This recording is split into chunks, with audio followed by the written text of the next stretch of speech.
Okay guys, you ever been to the junkyard and you found a nice new Primo leather seat that you want to run, but it's electric, so you can't get to these back bolts back here? Well, have I got a trick for you. You just jumper yourself a little M18 battery, any of your 12 to 18 volt batteries that you have in your power tools, to the power and the ground wires on it, and voila, check this out. Up here on the switch, just to confirm, there's no battery in this car. No battery.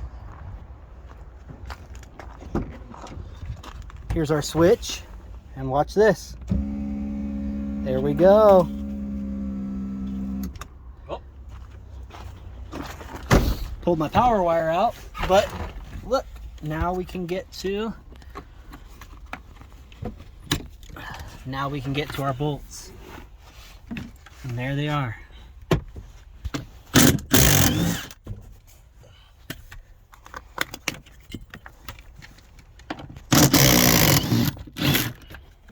Boom. And I now get a leather seat in my car. What do you think, Pops? Nice.